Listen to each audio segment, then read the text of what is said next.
couple of changes to the agenda. Item 7.2 is to be stricken from the agenda, which is the status of dangerous or unsightly orders. And to be added to the agenda will be an item called 6.2 under business issues, and that will be request to receive donations and issue tax receipts from the Advocate District Development Association. Anyone else have any additions or changes to the agenda? Mr. Hart? I don't. Thank you very much. So a motion to approve the agenda as amended. Moved by Councillor Lee, seconded by Councillor Fromm. All those in favor of the motion signify by saying aye. Aye. Contrary minded? The motion is carried. Thank you very much. As per the Municipal Conflict of Interest Act, I will draw your attention that members are required to declare a conflict of interest prior to any discussion on the matter. 2.3, recommended motion is that the minutes of the November 26, 2025 regular council meeting be approved. Moved by Councillor Strong, seconded by Councillor O'Telling. All those in favor of the motion signify by saying aye. Aye. Contrary minded? The motion is carried. Thank you very much. Business arising will be reviewed by our CAO, Mr. Harrod. Go ahead, sir. Thank you, Your Worship. Business arising is at pages 9 and 10 of Council's information package. First of those items is at page 9 and relates to the council meeting from November 26th of this year. There are 5 items for follow-up. 3 are complete. The 2 that are outstanding is the execution and the tidying up of the declaration of some land off of Lambs Hill Road as surplus and negotiating a purchase and sale agreement. So that is in progress. And the execution of a 5-year lease with the RCMP for space in Spring Hill is also in progress. I know that I've signed that. I don't believe that it's been countersigned by the RCMP yet. So any questions on those items? Seeing none, move along, sir. Thank you. So page 10 is the ongoing action items, which are the items that have taken or will take more than just a month to resolve. There are a number of that have been around for a bit. The designation of the Swan Creek Protected Wilderness Area is still in process, and we're waiting for information and documents from the province of Nova Scotia. The second reading of the bylaw to amend the Public Sewers Bylaw 2508 will happen in January. That is related to the intermunicipal agreement with Amherst with respect to sewers and is related to the public hearing that's on the agenda for this evening to amend the Land Use Bylaw 2509. So that's still in progress. Public hearing is scheduled and it will happen here in a few minutes. Demolition of the building located at 1703 Highway 242 in River Hibbert is in progress, and I understand that the building is down, that some of the materials may not be quite hauled away from the scene yet, so that's good. The demolition of the building at 103 Water Street in Pugwash is partially complete. There's a change of ownership. Al, can you help me out here? It has not commenced. Okay. Although it's still expected to be completed. That's okay. That was a confusion. So, okay, thank you.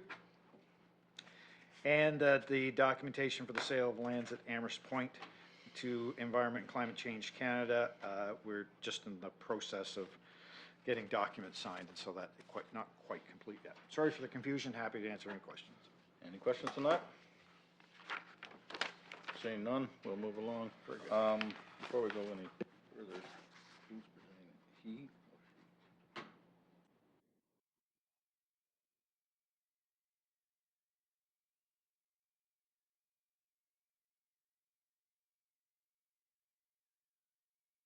she? Thank you so much. Okay, so 2.5 is public hearings. We have 3 public hearings scheduled for today. I'm going to remove the redo the order of them and do the Joggins one first in light of the fact that there are a number of people here in the gallery for that one, and I don't want to keep you here all afternoon and drag this on for you. So we're going to move that up, and so we're going to do 2.5.3, which is the public hearing for the proposed sale of municipal land at 30 Highway 242 Joggins. And before we start, I will advise you that the public hearing is being held according to the provisions of the Municipal Government Act, and that the purpose of the public hearing is to provide the public with the opportunity to express their views on certain proposals prior to council making a final decision. Before I open the public meeting and call the hearing to order, I will let you know what the rules are for this type of thing. Each speaker, if they want to speak, members of the public are welcome to do so, is allowed to speak only once. Each speaker is limited to 5 minutes, and any questions of clarification may be permitted from myself. That's the rules. So I'll now call the public hearing to order and turn it over to Ally McCormick, our Director of Recreation and Community Services. Go ahead, Ally, and thank you. Thank you, Your Worship. I've prepared a slideshow presentation for today's public hearing of the transfer of lands to the Joggins Improvement Business Development Association, and formerly known as the Joggins Improvement Committee. So I just wanted to give a little background on this issue. So the Joggins Improvement Business Development Association, as I said, it was formerly called the Joggins Improvement Committee, has expressed interest in reacquiring the Joggins log cabin property located at 30 Highway 242, Joggins, Nova Scotia. The property was previously owned by the Joggins Improvement Committee, but ownership was transferred to the municipality as the committee at that time was unable to maintain the property. And while under the ownership of the municipality, it was leased to the committee to use the premises for non-profit purposes, including showcasing local cultural history, providing tourism information, and using the space as a meeting place for community groups. So, as I've already stated, the association has expressed interest in reacquiring the property from the municipality. I've had many discussions with the group, and their stated goal is to regain ownership of the building and adjacent property and to put it back into the responsible hands of the community.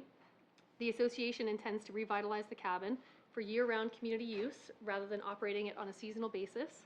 And to support these efforts, they've initiated several fundraising activities to help maintain the building and provide social opportunities for residents of all ages. Just wanted to cover the legislative requirements here. A public hearing is required under Section 51 of the Municipal Government Act as the property exceeds $10,000 and the proposed sale would be at less than market value. This public hearing was duly advertised as per the Municipal Government Act, and staff are recommending the 2 parcels of the land be transferred to the association at no cost. So I know that council's already had an opportunity to see this information, both in the council package and during the last month's council meeting, but I just again wanted to go over this as a reminder.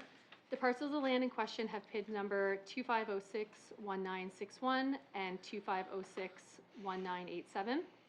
PID 2506-1961 is approximately 6.23 acres, and PID 2506-1987 is approximately 2.34 acres, totaling approximately 8.56 acres. The Joggins log cabin is situated on this property, and the estimated value of the property is approximately $140,000. I'm happy to answer any questions. Thank you very much.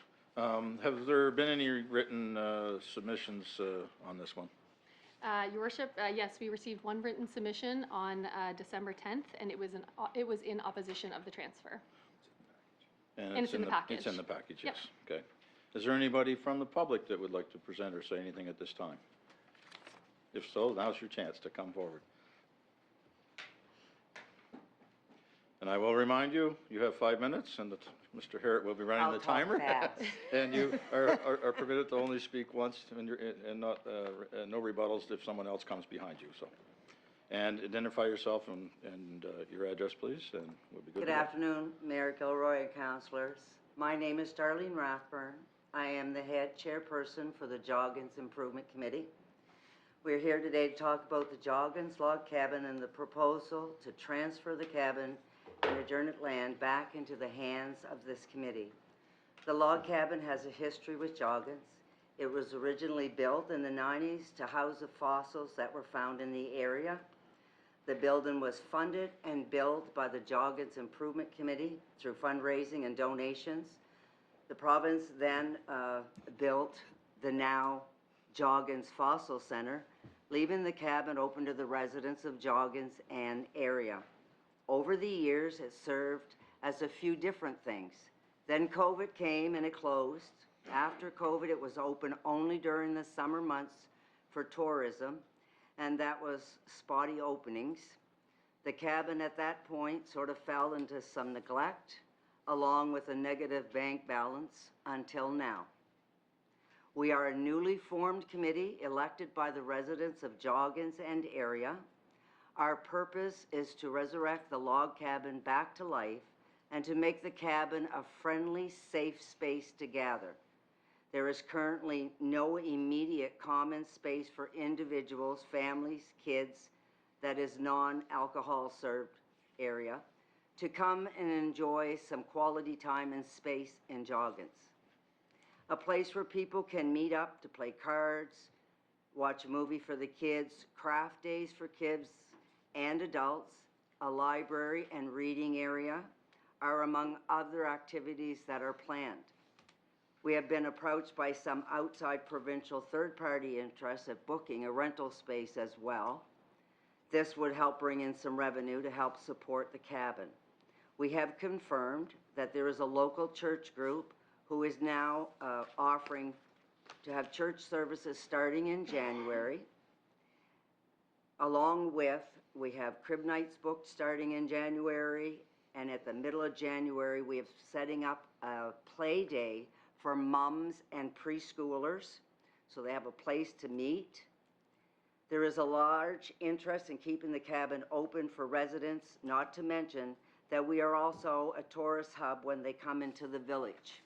We've had a few successful fundraisers to help assist in the overhead of the cabin and some improvements. We have so far cleaned out multiple piles of garbage and trash. We've purchased and installed some energy efficient lighting upgrades with more lights waiting to be installed. We have had an anonymous party who donated funds to bring the fire extinguishers and emergency lighting up to code. We recently purchased a generator to help keep the sump pump running to avoid any more floods in the basement. We've installed a kitchen area complete with fridge, stove, kitchen flooring, and all the kitchen necessities have been donated to us. We have several volunteers offering to help. We have had a donation of oil to get us started for this upcoming heating. And in keeping with the upgrades on the cabin, we are currently seeking grants for windows, doors, roof replacement, along with other energy efficient solutions to make the cabin more easily to maintain cost-wise. We're also seeking out accessibility grants so that the cabin can make it exclusive for everyone. We're working hard towards making the cabin a warming center, a place to come for a hot beverage, phone charging, etc. when we are without power. It will be closer for those that don't drive and have any transportation to go to the community center at River Hibbert. It's a walkable location for most of our residents. As mentioned earlier, we've had a few successful fundraisers with more planned for the upcoming year. We want to be able to have our overhead covered by our fundraising goals and want to become self-sufficient. We are currently keeping ahead of the power bills, insurance payments, and oil from our fundraising efforts thus far. The residents of Joggins have lost a lot in the last short period of time. Lost the church hall, it got sold.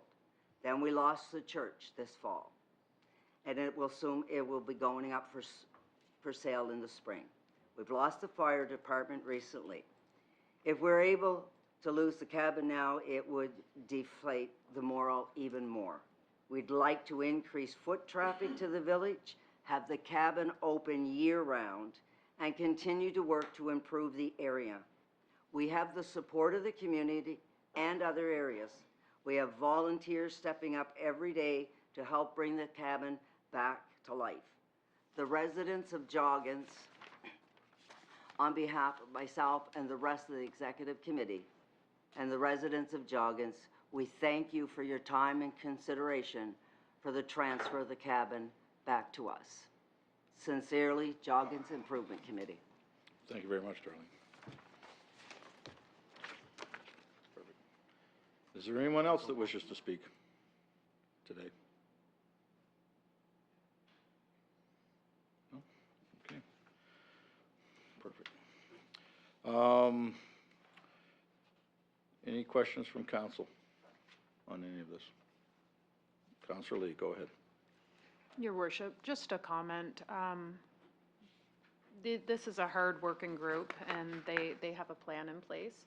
I will share, when the log building opened, there was no functional bathrooms, which, as we all know, with the outhouse issues and things that go on in our community, that was one of their first priorities. These guys are hard workers and dig in, and I don't know that it could have landed in better hands. So, yeah, I just want to say, we see your work. Yes, Yes.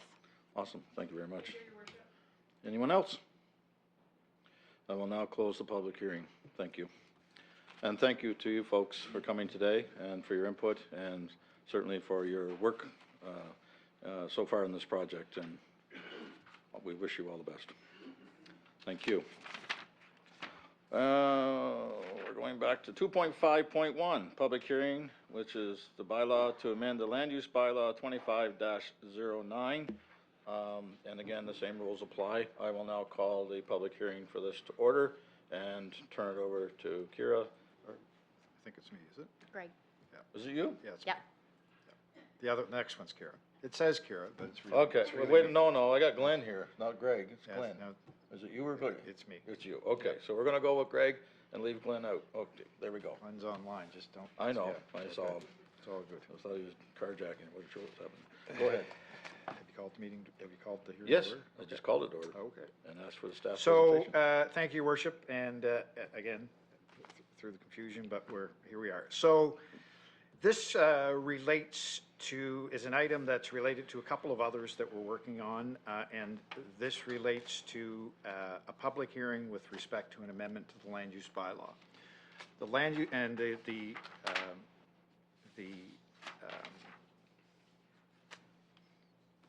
what's the number? 2509. So the bylaw to amend the land use bylaw is bylaw 2509. This is related to a couple of other issues that we have on the go. Back in September, late September and early October of 2024, the town of Amherst and the municipality of the county of Cumberland signed an intermunicipal agreement to agree to a number of things. The gist of it, though, was that the county would agree to a mutual boundary change that would effectively include all of what we commonly refer to as the Dolan Fields, where Fundy Youth Soccer formerly played in Brookdale. Agree to a boundary change that would see that land included within the town of Amherst. Reason for that was to facilitate an affordable housing project that Shaw Rural Housing and the town of Amherst, River Phillip Foundation, and the United Way, all in partnership with each other, were putting together. The initial conversations around that project were very much of the tone, well, perhaps we can do this together, so that part of the project is in the town and part is in the municipality. That quickly became fairly too complex, and so the suggestion was that we would agree to the boundary change in return for access to the town of Amherst Center sewer system, which has long been a system that has been closed to users outside of the town. So in exchange for agreeing to that mutual boundary change, Amherst agreed that they would provide the equivalent of 400 residential units of sewer connection in the area around Amherst, and there's a defined area, but most of the interest is in the south and the east around the area of the John Black Road and Willow Street. Pretty much a sort of a landmark agreement, given that it's been decades since there's really been any kind of significant movement on that. The agreement itself, and this is all background, the actual discussion about the bylaw will just take a few minutes, but I think it's worthwhile talking about the background to this issue just to give context. Amherst would agree to a mutual boundary change application with our support. An application was made to what used to be the Nova Scotia Utility Review Board, is now the Nova Scotia Regulatory and Appeals Board. The county would have access to 400 units of residential sewer connections in the defined service boundary just outside the town boundary. There are provisions for both municipal units to share in any commercial taxes that any commercial development that happens in both the former Dolan lands, where Amherst would be sharing that with the county, and in the area immediately adjacent to Amherst, we would be sharing that with Amherst. all new sewer connections would become customers of the Amherst Sewer Department and would be subject to the same rates, charges, and regulations as customers within the town of Amherst and present customers of the Amherst Sewer Department. The reason for that was to provide some comfort to the municipality and to those folks who would eventually connect, that there wouldn't be differential rates, that everybody would be on the same footing. And finally, anticipating that there would be, we hope, some significant residential development as a result of gaining the access to the sewer system, there would be protections put in place to protect the town of Amherst from peak storm flows. And so those would be built into development agreements for any sorts of residential development that might happen. So in order to do that, a number of things had to happen. First, we had to negotiate the agreement and agree, and we've done that. We have, both the town and the county have given first reading to a couple of bylaw changes and have considered some policy changes. This council has given first reading, which is notice of intent, to amend the sewer bylaw. It doesn't require a public hearing, and so that will come to council in January. Land use bylaw is a planning document, requires a public hearing, so here we are. We've had first reading, and this is the public hearing. And we anticipate that if all goes according to oil, that second reading would be given on January 21st, that the Amherst Town Council and the County Council would get in the same location and do those things at the same meeting sequentially, and the agreement would then be in place. The Utility Review Board has approved this, subject to all of the conditions being met, and the conditions are essentially that these bylaws and policies be changed. Now to the bylaw amendment itself. Peter, if you could give me the next slide, please. I like saying that. That's good. This is really mostly housekeeping, and is just necessary to facilitate the agreement. So we're adding a definition for commercial sanitary service because it wasn't defined before. Capacity allocation means the allocation units by the county to receive sanitary services from the town. So there's a bit of a process whereby the county reserves the right to approve the actual connections themselves, and they would be in the best interest, and the development patterns would be in the best interest of the municipality and the residents of the municipality. So it's not an open process where a person would just apply to the town of Amherst. The county would have 400 units on the board and decide which of these developments would then be given the ability to apply for a connection. The intermunicipal agreement was a previously undefined term, and it simply refers to the agreement that we signed back in October of 2024. And sanitary services is being amended. Actually, we've pulled one out and put a new one in, and it means sanitary services provided by the town of Amherst to customers in the municipality under the municipal intermunicipal agreement. Next slide, please. We're also adding town of Amherst because previously the town wasn't included as a term in our bylaw, and TOA sanitary services just simply means all of the pipe and all of the equipment and all of the infrastructure that's required to get effluent from when you flush the toilet to when it lands in the river. So that's I don't think I can describe it much more succinctly than that. And municipal central services is a bit of a housekeeping amendment, and it means central water and sewer services owned, operated, and maintained by the municipality. And we're removing, we propose to remove the definition of sanitary services because we've inserted a new one. Peter, please, next one.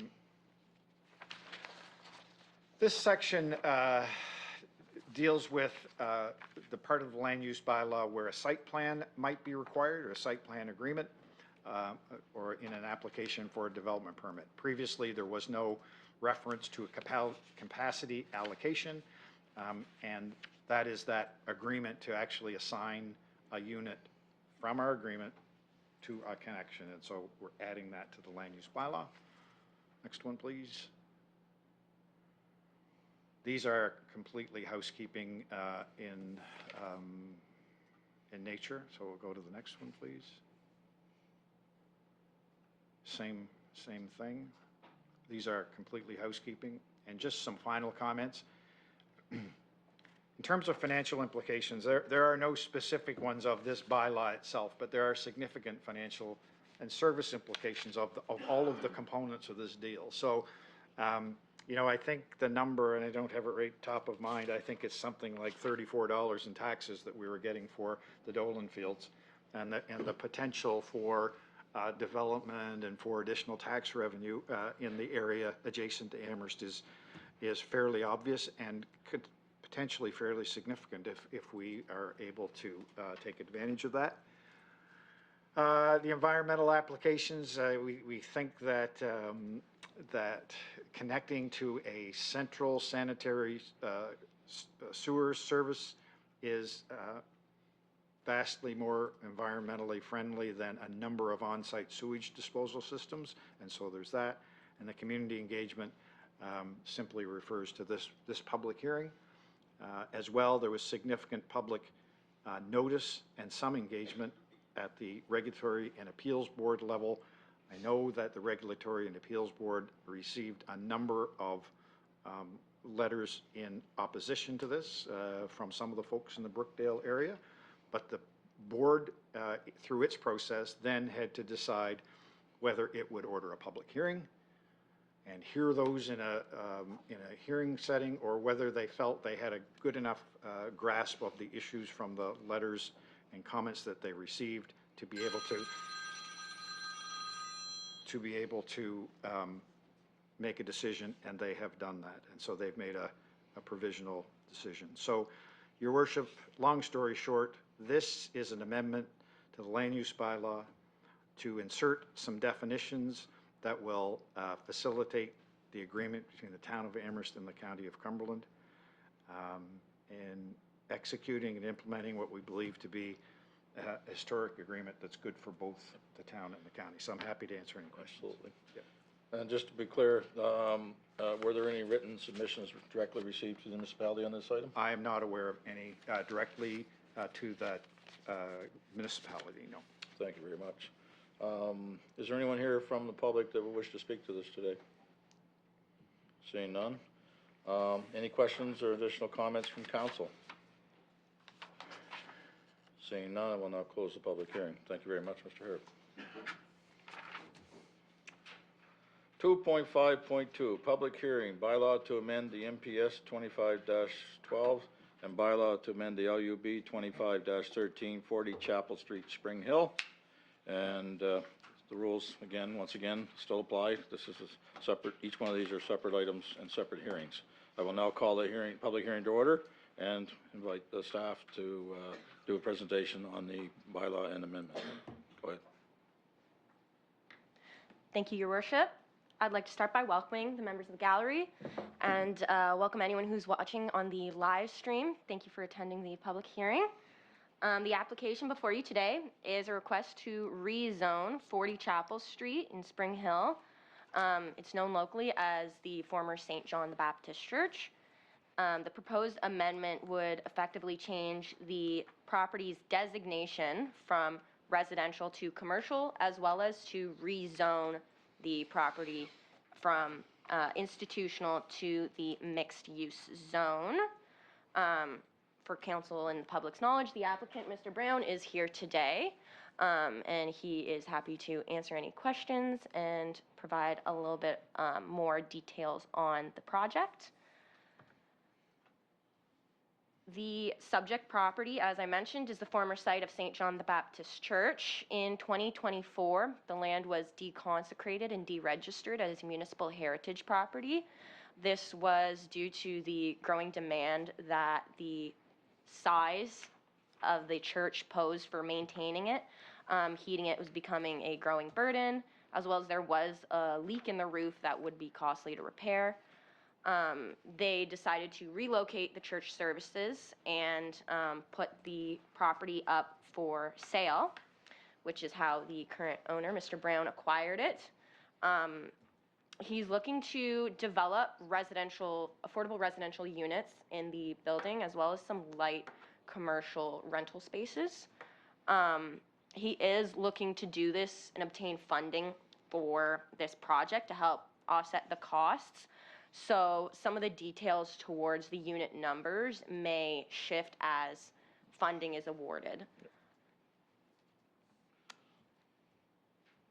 So the amendment would allow the permit or the building to permit 15 units, up to 15 units through site plan approval. The applicant is only currently pursuing around 14, but again, that could potentially drop based on the level of funding and their ability to create the units actually affordable. The commercial uses that are being proposed would be light retail or office space, nothing that would be very obnoxious to residents of the area as well as residents of that building. And the applicant has also noted that they're very invested in the architectural integrity and the previous use of the building. They want to make sure that when it's redeveloped in a manner that's respectful to the fact that it used to be a church. And in terms of built form, it does create a very big pillar and site for the community. And so they're very dedicated to maintaining as much as the architectural components as they can. The stained glass windows as well as the brick facade are both things that are aiming to be maintained. So the proposed amendment, as I mentioned, would be firstly to redesignate the property under the current residential designation. The mixed-use zone would not be permitted. So we would redesignate the property to commercial. And then once the property is redesignated, we can then rezone the property to mixed-use zoning. So we did kind of look at this path, as well as there is an alternate path to develop the project. Instead of changing the designation, you could change the zoning to the multi-unit residential zone. That's permitted under the residential designation. So it wouldn't be an MPS change, just an LUB change.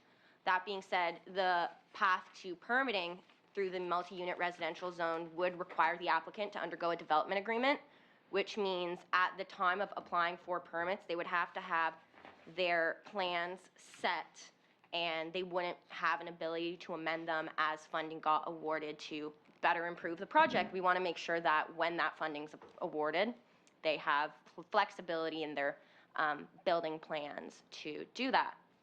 We also looked at should there be the need for additional structures. There wouldn't be a big difference between the mixed-use zone and the multi-unit residential zone in terms of setbacks. And in terms of implications, this public hearing was duly advertised in accordance with the MGA. We had a notice placed on the municipal website 2 weeks prior to the scheduled date. Notice was also circulated in the newspaper, in the Chronicle Herald on October 7th, as well as on December 3rd, as well as a planning notice sign was placed on the property. As with any MPS amendment, we are required to hold a public information meeting. That was held on October 21st prior to the first reading. Again, it was also duly advertised in accordance with the MPS. It also had a ad that was published in the Chronicle Herald for October 7th. And the advertisement was also recirculated on the municipal website on October 20th. At the public information meeting, we did have one member of the public come to speak with us. They were largely looking to gain information on the project. They heard rumblings throughout the community and was looking to understand a bit more of what the applicant was intending to do with the property. They also wanted to make sure that when the property was being redeveloped, it was being respectful of the previous institutional use. They felt very pleased to hear about the level of attention being paid to the project, not just by the resident, but also by the municipality. And they felt very satisfied that it was also respectful with the previous institutional use. So since that public information meeting, we have not received any more feedback from the public. The financial implications, there's no direct implications to the municipality relating to this project. Any upgrading that may be required would be the responsibility of the property owner. And as with any new development, including renovations and retrofits, property assessments can increase the potential for new tax revenue. There are no environmental implications or concerns with the site. The Director of Public Works has been on site with the owner to review stormwater management on the site. As this is a public hearing, as council is aware, there are no motions to consider, but I am happy to answer any questions. Thank you very much, Kara. Were there any written submissions received from the public on this one? No. Thank you. Is there anyone here from the public that wishes to speak today? The owner? Absolutely. I will now remind you that you have 5 minutes. Not that you might take more than that, but you do have the 5 minutes, and Mr. Harrod will run the timer and state your name, and away we go. Thank you. Thanks, Your Worship. My name's Arthur Brown. I'm the owner of the holding company that purchased the property. And thanks for letting me speak today. I'm not even going to take 2 minutes, just because Kara has done such a great job in covering what it is that I want to do. And I really appreciate her and Glenn's work and support on the project. I've always been in love with that building ever since the first time that I drove by it, and I dreamt that someday maybe I could own that building, and so that came to pass. And as Kara mentioned, I'm going to do everything I can to make sure we can keep as much of the existing structure and windows and everything as possible. Obviously, we have to meet building code and whatever we're going to do, but yeah, I'm hoping it's going to continue to be an architectural icon in the community. So I could answer any questions if councillors want, Your Worship. Councillor Lockhart, I'll give you the floor. I just want to say I think it's a great project, and I've heard very positive feedback in the community about it, and it is an iconic building. And I drove up and I saw the roof work done on it. And the only question I have, and I don't know if you can answer it or maybe Kira, is the parking lot across the street, who owns that? The Catholic Church still owns that. Yeah, okay. And It was for sale at the same time as the building, but it didn't seem like a feasible purchase at the No, time. I just wondered. Yeah. Okay, well, thank you, and Yeah. very best luck, and yeah, my full support on this project. Thank you so much. Thank you very much, Councillor Lockhart. Thank you very much, sir. Okay. Any other comments from council? Hearing none, I will now close the public hearing. Thank you very much, folks. Strategic priority issues, there are none for today, and major organizational items, there are none for today. Organizational policy and bylaw items, 5.1, Audit Committee Policy. Amy Hurdle, our Director of Finance, will lead us through this. Welcome, Amy. And what page are we on, 41?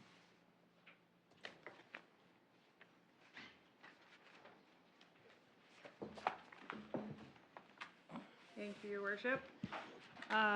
This policy change was presented at Committee of the Whole last week, so I'm not going to go into a whole lot of detail. The changes to this policy are coming about through the MGA and FRAM. There were just some updates that needed to be made.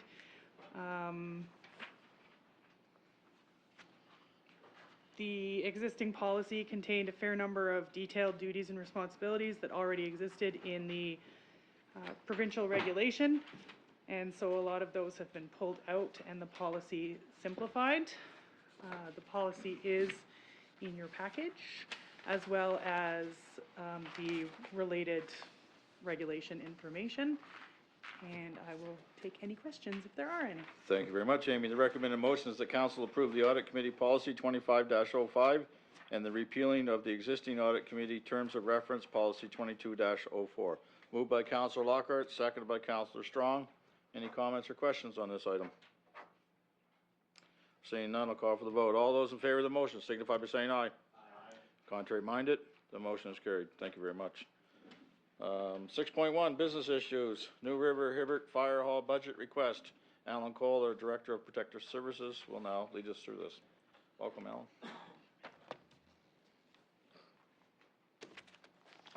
Thank you, Your Worship. Well, as council's aware, the deregistration of the Joggins Fire Department sped up the need to put a new fire hall in the area. That new fire hall will be the new River Hibbert Fire Hall, we hope.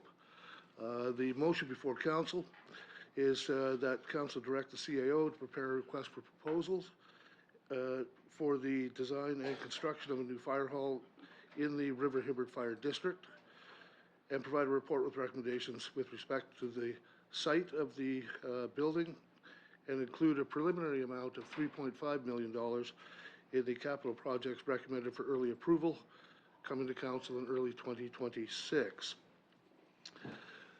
By way of background, the combined fire districts are basically twice the size as what it used to be.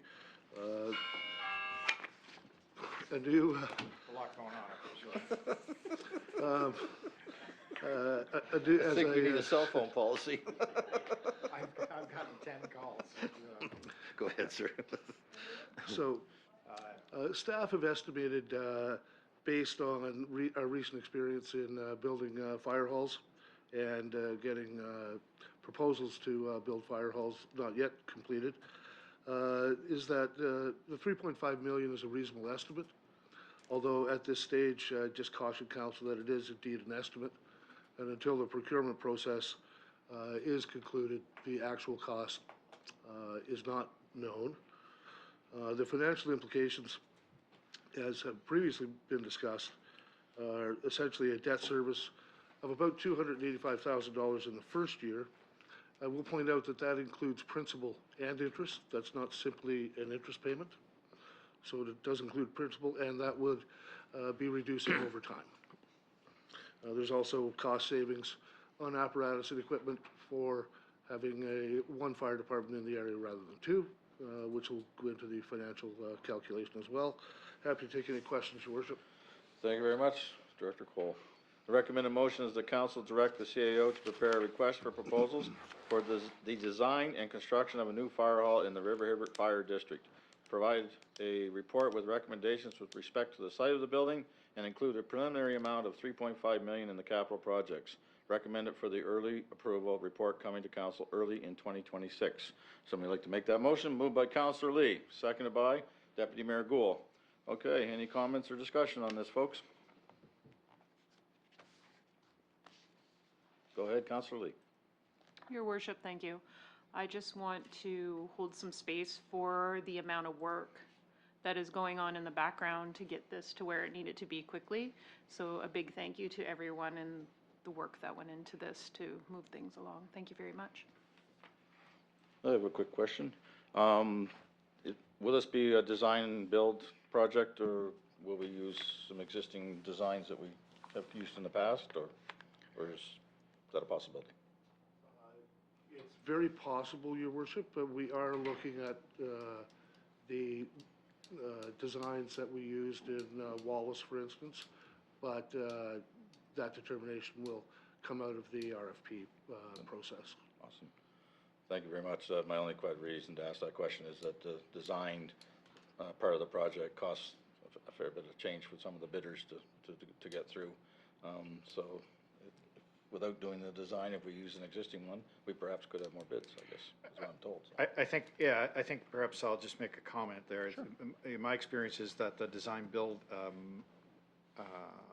allows the project to proceed quicker, and also reduces the risk somewhat in the change order process, dealing with the push and pull between the architect and the constructor. They often will get an architect and a construction team in the design build phase, and then they submit it, and it minimizes the change orders. It minimizes the opportunity for misunderstanding. I think that the very best thing we can do, and we'll see when we bring it forward, but I think the very best thing we can do is not lose the lessons that we learned from building Spring Hill, Wallace, Shinnemakaz, and also try to build in the advantages of the design-build process. So that'll be our goal, and we'll consider that over the next few weeks before we bring it back to council, but that's what we'll be working toward. Good, thank you very much. Anyone else have a comment? Seeing none, I'll ask for the vote. All those in favor of the motion signify by saying aye. Aye. Contrary minded? Hearing none, the motion is carried unanimously. Thank you very much. Thank you, Alan. Thank you, Alan. Where is my thing? Is it up here? Got one here, do you need it? Hang on a second, I think I have it here. No, I don't. Here it is. Take that one. I'll take this one. Okay, here we go. So we're at the 6.2, which is the request to receive donations and issue tax receipts from the Advocate District Development Association. And Mr. McCracken will lead us through this. And that's it right there. Okay, there's a motion there, right? Okay. Correct. Thank you, Worship. The origin of this item is a letter from the Advocate District Development Association. I believe that letter has been circulated. That's confirmation that has been circulated, and so the municipality received a letter requesting that we receive donations and issue tax receipts on their behalf. Because they cannot issue charitable tax receipts, we would receive the donations on their behalf, issue the receipt to donors, and then transfer the donations to the association when we collect them. So we've done this in the past. Actually, recently for the same association for their new library building, and we did something similar for the Friends of the Pugwash Library as well. Other than that, I'm going to leave it to the recommended motion in your package. Thank you very much, Mr. McCracken. The recommended motion is that council authorize the municipality to receive donations and issue tax receipts on behalf of the Advocate District Development Association, with the funding to be used for the construction of a new community center. If somebody would like to make a move by Councillor Strong, seconded by Councillor O'Telling. Any comments or discussion on this? Seeing none, I'll call for the vote. All those in favor of the motion signify by saying aye. Aye. Contrary minded? Motion is carried unanimously. Thank you very much, folks. Thank you very much, Peter. Information item 7.1. We're to, are we not? Councillor recognition, 7.11. Councillor Fromm. Go ahead, sir, you have the floor. Your Worship, I'd just like to thank Sharon Rogers for all the hard work she's done as the president of the Oxford Seniors Club over the past 3 years. She's led countless projects to improve the building and programs that are offered to seniors not only in Oxford but throughout Cumberland County. New President Bill Henley will have big shoes to fill, and I'm sure he's up to the task. And he's already been hassling me. He's got the routine figured out. Yeah, I think he's Yep. knows the ropes. They do great work there, so. They do. And great food. Yes, do they ever. 7.12, Councillor O'Telling. Thank you, Your Worship. I would just like to recognize all of our community members who take time to notice a neighbor in need or a person who may be having a hard time and decide to help out. And I've come up with a little festive rhyme for you all, so here we go. Oh, boy. At Christmas time, when lights softly gleam and frost paints silver on every dream, it's not just the grand gifts under the tree, but the small helping hands that mean most, you see. A knock on the door, a smile, a plate, a neighbor checked on, not left to wait. A path cleared free, a kind word shared, a simple I see you, I've always cared. Very good. Thank you. No, Oh, sorry. There's She's more. changing papers. I thought she was done. no trumpets sound for these acts so small, yet they hold up the heart of us all. Like candles glowing against the night, their quiet kindness brings warmth and light. So here's to the ones who lend a hand, who make their community gently stand. At Christmas and always their care reminds, the greatest gifts come from the kindest minds. Thank you, Your Worship. Thank you very much, Councillor O'Telling. Very nice. 7.13, Councillor Strong. Go ahead. Yes, thank you, Your Worship. I would just like to take this opportunity to wish Council and especially our staff at the Municipality of Cumberland a wonderful holiday season, and a thank you for all of the work that you do behind the scenes to keep us who we are, and your patience and your kindness have not gone unnoticed. May your blessings be many and your troubles be few in 2026. Thank you very much, Councillor Strong. Councillor Lockhart, go ahead. Yes, she stole my line. I was going to wish my colleagues and the staff and all their families a very Merry Christmas. And I wanted to recognize again today the volunteer fire departments around our county. Been really called upon in the last little while with the horrible fire in Wallace, and what a great job they do. And I just want to wish them a Merry Christmas. And lastly, I just want to give a shout out to Spring Hill Roots, Jacob Melanson, who got called up to the NHL. And I didn't stay up to watch the game, but he actually played against Nathan McKinnon last night, who again has big Spring Hill roots. Our CAO Greg and I went to school with Nathan's father, and pretty cool when there's two kids from Cumberland Road. He's not really from Cumberland, but Cumberland roots playing in NHL in the big league. So I wanted to give them a special shout out today. Thank you. Thank you very much. I'll add in too that our Cumberland County's very own Carly Jackson was at the first game supporting Jacob in his first game in the NHL this year, so which was great to see. I'll add to all of that was said by offering up a safe and happy holiday season wishes to all the residents of Cumberland County, and wish them all the best in 2026. And thank you very much. A motion to adjourn. Moved by Deputy Mayor Gould. We are now adjourned. Thank you very much, folks.